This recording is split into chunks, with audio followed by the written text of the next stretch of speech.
verdad. Oye, a propósito de provisorios en nuestro país y que se transforman en permanentes, muchos decían que el primer proceso constituyente iba a llegar hasta ahí. Finalmente, estamos viviendo el segundo proceso constituyente, ya hay cartas firmadas por la oposición que dijeron ya no más, no va más la opción de una nueva Carta Magna en caso de que gane de alguna manera la opción negativa a la aprobación de este nuevo proceso que queremos conversar con Leslie Briceño, cuenta regresiva para el 17 de diciembre, nuestra cientista política, nuestra experta en estas materias, que ha estado más experta aún porque le han tocado muchos análisis de elecciones en un corto tiempo. ¿Cómo estás, Leslie? Muy bien, muchas gracias por la invitación. Ahí estamos viendo lo que pasa ya.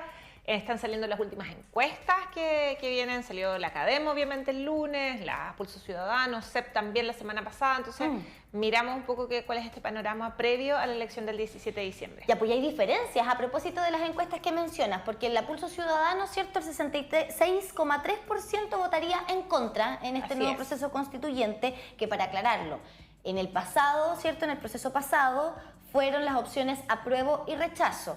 Apruebo la nueva propuesta constitucional, la rechazo, ¿cierto? Evidentemente rechazo esta propuesta. Exacto. En esta oportunidad es estoy a favor de esta nueva propuesta, en contra es porque estoy en contra de la nueva propuesta. Sí. Ahora, 66,3% en Pulso Ciudadano, sin embargo, en este último sondeo, por ejemplo, la Academ nos da un porcentaje bastante más bajito con respecto a eso, a 46%.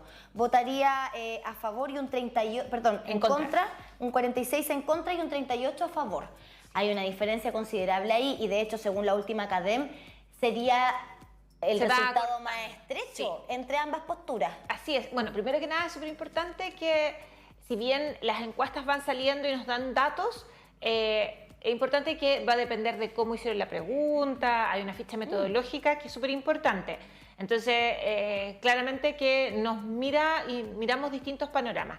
Y lo que nos muestra la Academ, primero es un repunte significativo en la opción a favor.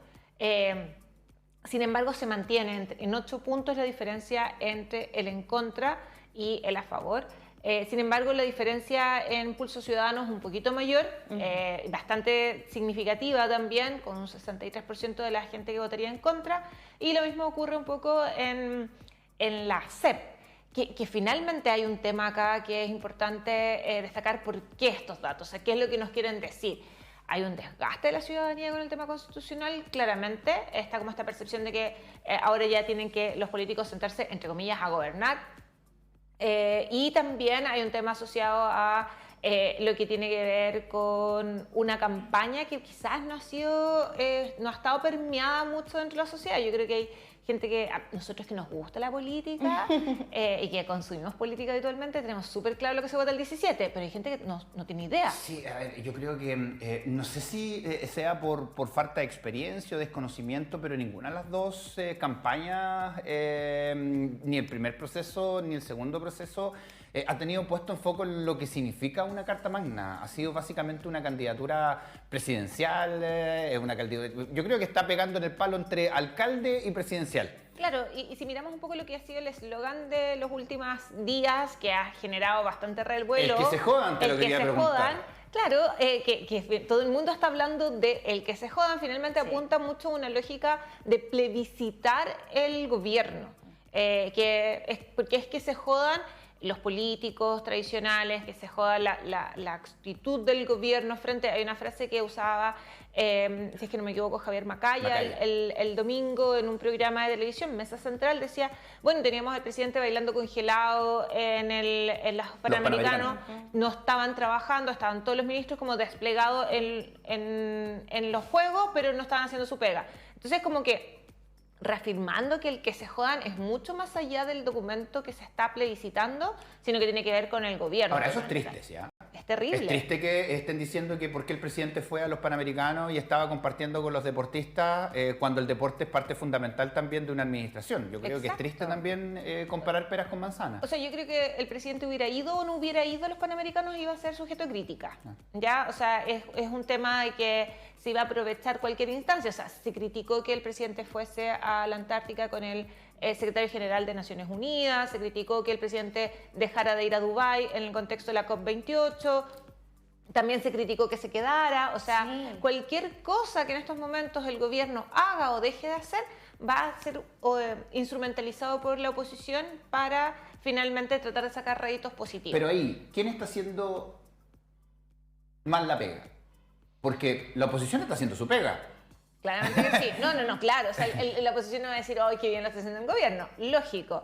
Pero sí tiene que ver un poco con la forma.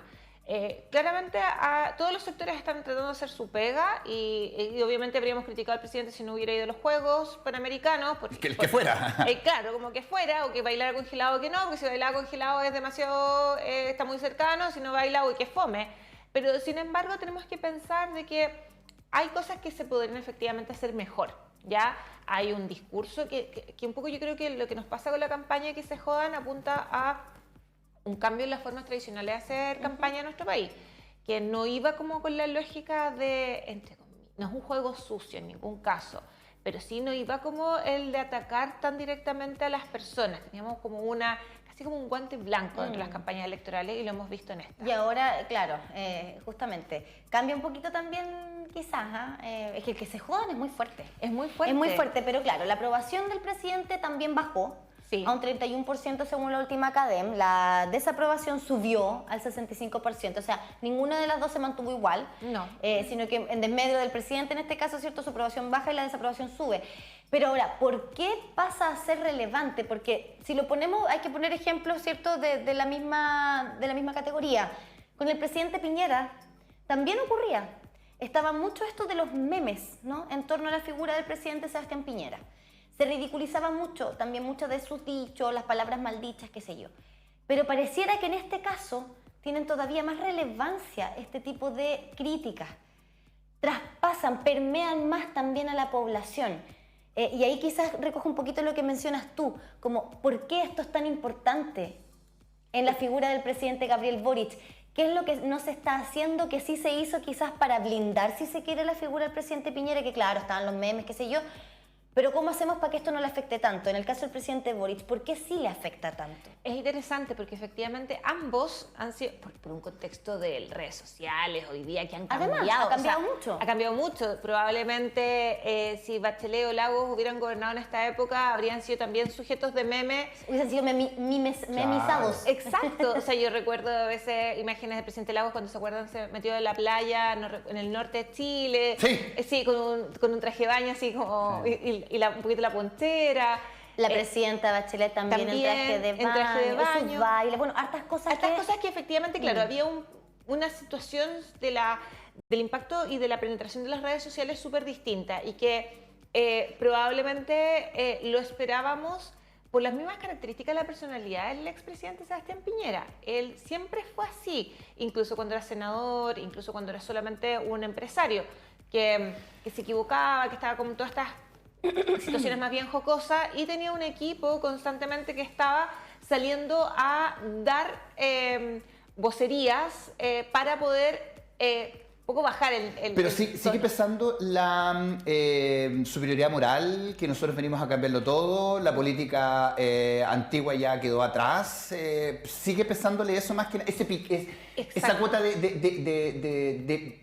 de que dejó picado a los políticos en general. Exactamente, porque viene un tema de que y que es eso de lo que apunta, y quizás por eso también al presidente Gabriel Boric se le exige, entre comillas, más, solamente una percepción. ¿Por qué se le exige? Porque ellos son de la nueva camada de políticos, tiene que ver con un discurso bastante moralista, no desde los valóricos, en el sentido conservador, sino que moralista de nosotros venimos a hacer la pega, ustedes habitualmente han hecho mal el trabajo, ustedes son los que se han llenado los bolsillos, ustedes son los corruptos, ustedes son los tradicionales que siempre han cooptado el poder, nosotros aquí venimos los nuevos a solucionar el tema. Y una de las cosas que ocurre con el presidente Boric es que pareciera ser que fue mejor dirigente estudiantil universitario y ese liderazgo que generaba que como líder de un país. Era el que se jodan una oportunidad para el actual gobierno de haber hecho algo más con respecto a esta situación, porque escuchamos a una vocería de la ministra Vallejo diciendo es la ciudadanía la que tendrá que juzgar ese tipo de dichos en una campaña electoral. no quisieron tampoco ir más allá con respecto a esa frase. O desde el análisis político, ¿está bien la manera en la que lo sorteó el gobierno?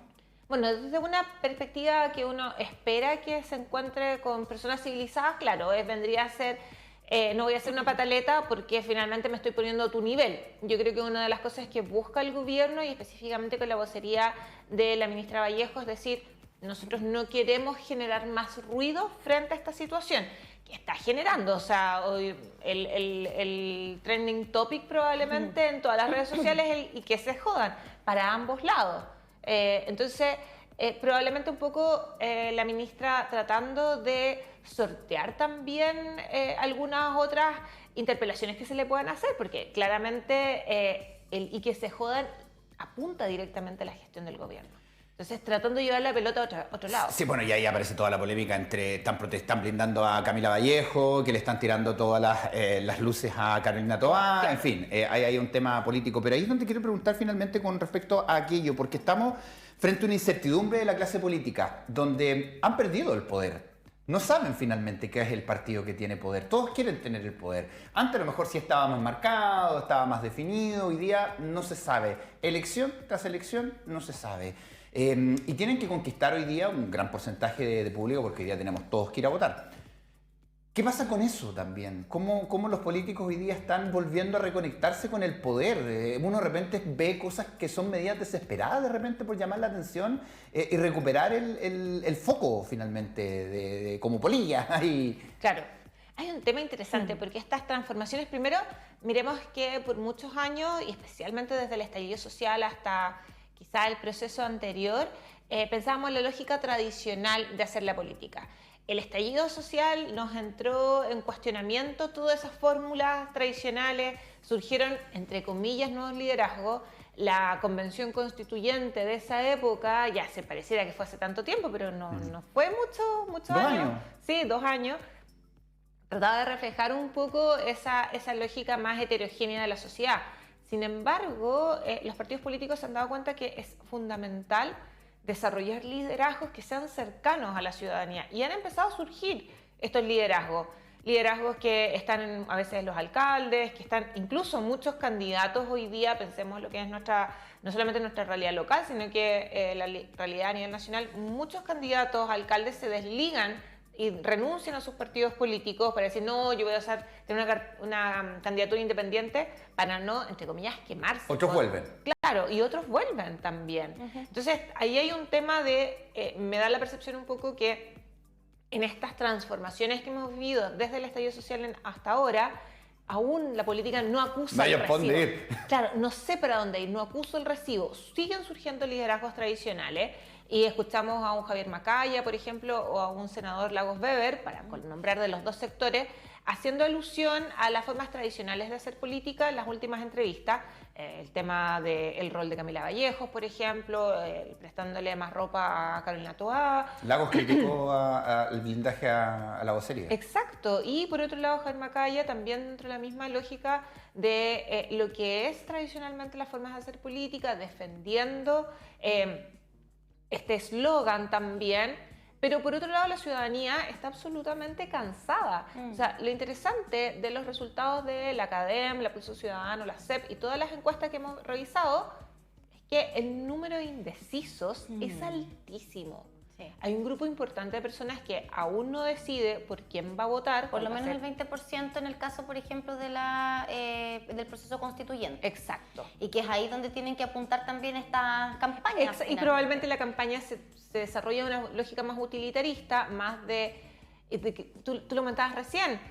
No hay mucho fondo en la campaña. No me vienen a comentar lo que es una constitución, no me vienen a comentar qué es lo que apunta este texto constitucional, sino que hay que votar a favor porque se joden, con eso matamos el youtubrismo, o en contra porque esto en realidad no tiene vuelta. Yo creo que no opinaba. Entonces, por eso la CADEM también da cuenta de la incertidumbre que genera esta nueva propuesta, bien digo, constitucional, que es de un 38%, igual es un porcentaje alto de personas que sienten bastante incertidumbre con respecto al proceso que estamos viviendo, y eso pienso yo, y esto como de la vereda bien personal, siempre es peligroso, ¿no? La incertidumbre, porque deja a las personas con esa sensación también de temor ante lo que pueda pasar. ¿Estamos en un proceso de transición dentro de la política chilena con respecto a la forma de hacer política? Porque también ocurre que siempre hay resistencia al cambio.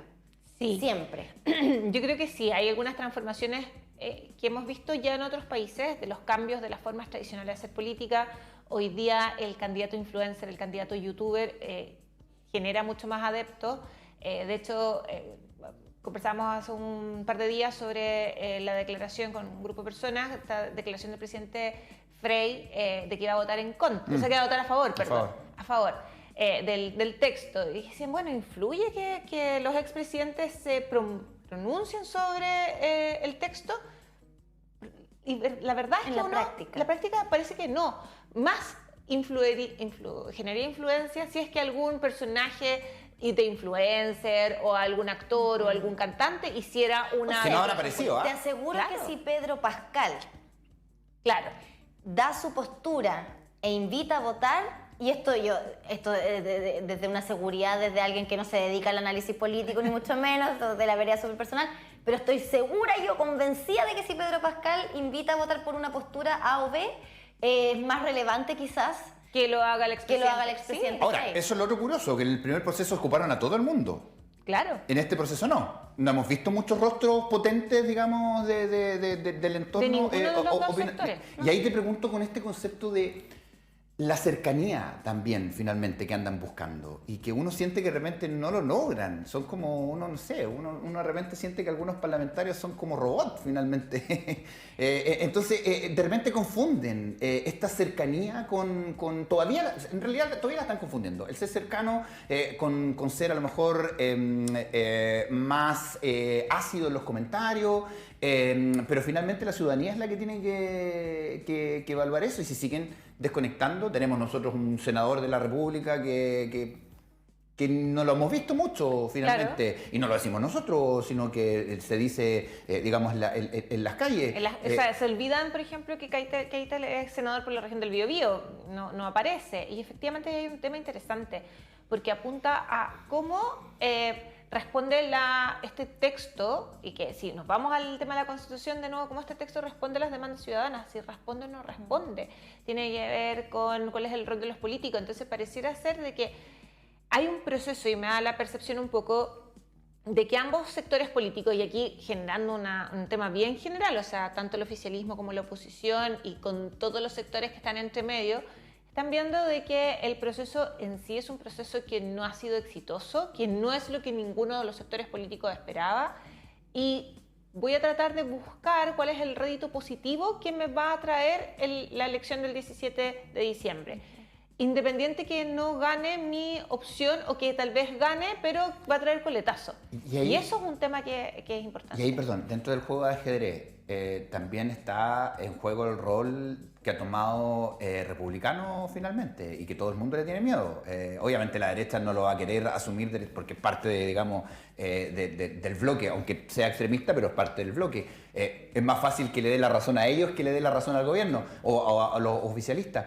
¿Hay ahí también un tema? Claro que sí, o sea, republicano lo está sacando la calculadora. ¿Por qué? Porque hay una probabilidad alta de que el proceso sea que gane el en contra. Hay una probabilidad, todavía no sabemos si esto se va a cerrar más o no, porque el día 17 de diciembre de la noche nosotros vamos a ver efectivamente, esa es la mejor encuesta. Como dice mi amigo Lucas Serrano, que siempre dice esa frase. Un abrazo para Lucas. Para Lucas, que espero que nos esté viendo. Lucas, ¿dónde te has metido? Sí. Y la cosa es que, ¿qué es lo bueno? O sea, ¿qué es lo que busca, por ejemplo, republicanos poder tener una votación mayor al 35%? ¿Por qué? Porque sabe que tiene un 35% de piso electoral.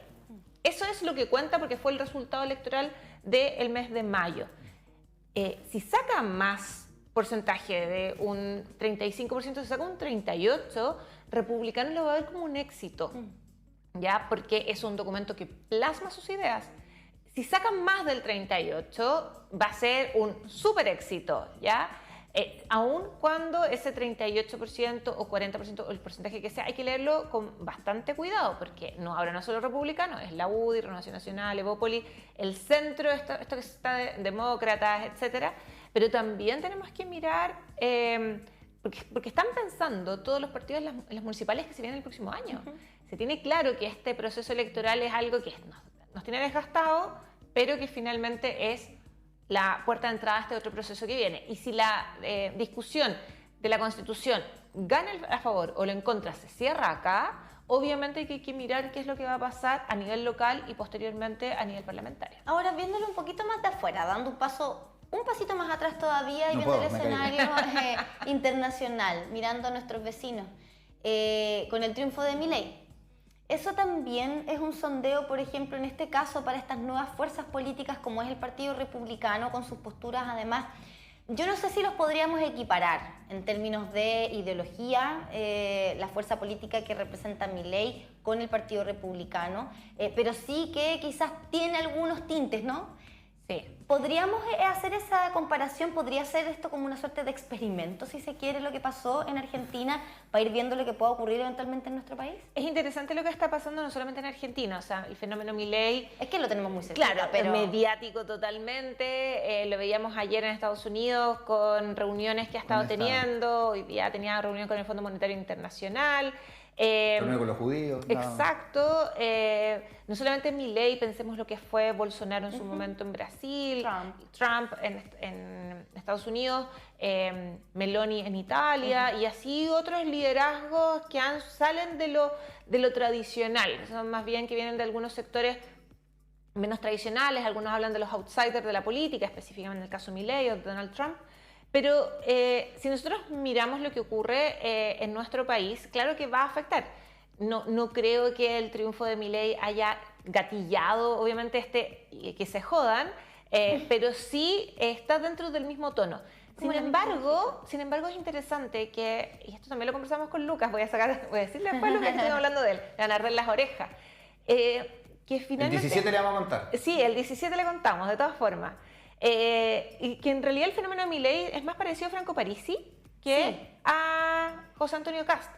José Antonio Kast, si bien tiene una mirada económicamente muy similar a la de Milei, en términos de la parafernalia, el tema del uso de las redes sociales, es mucho más Parisi que Kast. Ahora, la figura de la hermana de Milei también, yo creo que es muy fuerte. Ahora, lo comentamos en su momento, cuando se conoció el triunfo del presidente electo de Argentina, en nada, o sea, en un par de horas, Franco Parisi tenía por lo menos 9 posts en su Instagram relacionados con Milei, con fotografías junto a él en distintos contextos. O sea, es ese nivel como de... Claro, entonces, y volviendo a un tema que hablábamos hace un rato atrás, o sea, muchas veces estas nuevas formas de, como tenemos la una transformación lógica de la política. Sí, y tenemos una lógica de algunos partidos todavía muy tradicional, de todos los sectores, o sea, lo que es desde la UDI hasta el Partido Socialista, incluso el Partido Comunista, muy tradicional.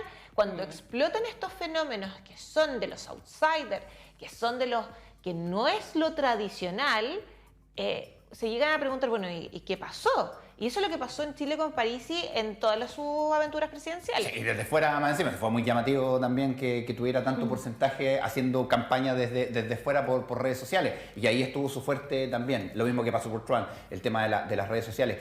A ver, ahora, claro, es interesante poder ir analizando en contra también, porque tal vez no es tanto lo bien que estén haciendo estos outsiders, sino que es lo mal que están haciendo los que están, precisamente. Y tenemos estos votos castigos y que ha estado pasando también en nuestro país. ¿Qué va a pasar con este proceso constituyente? Ya lo decíamos al principio, la derecha ya afirmó eso, no, pase lo que pase, no hay más. De alguna manera también muchos de ellos van a votar en contra. Claro. Pero ¿qué pasa con eso, con este proceso? Es un proceso que es bien interesante porque nos encontramos con un conglomerado oficialista que está defendiendo una constitución que no la quiere. Ya fíjense que es interesante porque se está defendiendo la constitución que nos rige actualmente y que se va a cerrar el proceso. O sea, la firma de acuerdos entre el socialismo democrático y Aprobodignidad, Dignidad, incluyendo el Partido Comunista, que ha sido el que más negativa tiene. Y que además también el que más ha argumentado la necesidad de un cambio constitucional. Están diciendo, no, acá cerramos, independiente también del proceso que se venga. O sea, perdón, del resultado del proceso que vayamos a tener. Entonces, nos encontramos que en todos los sectores políticos es transversal esto que tenemos que acabarlo acá. Hay un desgaste, no solamente un desgaste de la ciudadanía, hay gente que salió ya el tema, claro, desgaste económico, hay gente que dice, de nuevo soy vocal de mesa. O sea, Ya parémosla. Sí, por favor, yo los entiendo. Los recursos públicos, fondos del Estado, ¿cierto? Que se tienen que invertir en todo proceso de electoral. elecciones, o sea, campaña también, propaganda, que tiene que tener el Estado, ¿cierto? Para informar finalmente a la ciudadanía. Los sueldos que se tienen que pagar, etcétera. O sea, hay un gasto de dinero enorme y que la situación económica a nivel nacional no está, o sea, ni nacional ni internacional está para eso. Entonces nos enfrentamos a una situación de que hasta el mundo político está desgastado. Está medio hastiado con este Pero, tema. Ahora, Leslie, ¿qué pasa? Porque también eso es importante. Si este proceso queda aquí, no, si es que esto se zanja, por ejemplo, pongámonos en el escenario hipotético de que gane la opción en contra.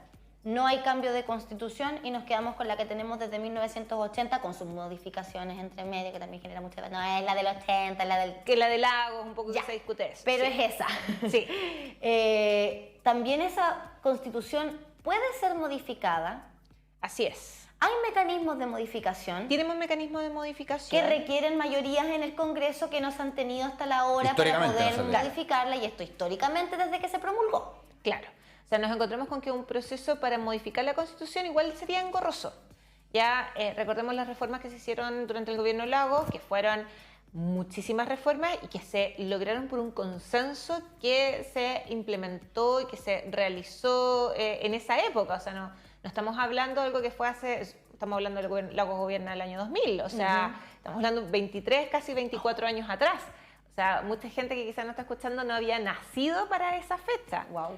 Entonces, claro, o sea, termina el proceso del 2005, cuando se firma las últimas modificaciones, pero existen procesos. Y en general una de las cosas que nos encontramos es que, si bien la Constitución es algo que para muchas personas buscan la necesidad de que haya un nuevo documento, la discusión política, hay algunos que dicen, no, ya no entremos a discutir de nuevo hasta el 2030, hay algunos que hablan mucho más allá, pensando en que existen mecanismos y que quizás internos y que quizás pueden ser más exitosos, menos controversiales y más, finalmente, más económicos para hacer modificaciones constitucionales que permitan un poco solucionar los problemas que tenemos en nuestro país. Sí, Leslie Briceño, por supuesto, nuestra cientista política, analizando este proceso político, proceso electoral también, del 17 de diciembre, y que vamos a estar ahí con ustedes en Bio Bio Elige, como todas las elecciones, por supuesto, acá en Canal 9 Bio Televisión. Gracias, Leslie. Muchas gracias, nos estamos viendo.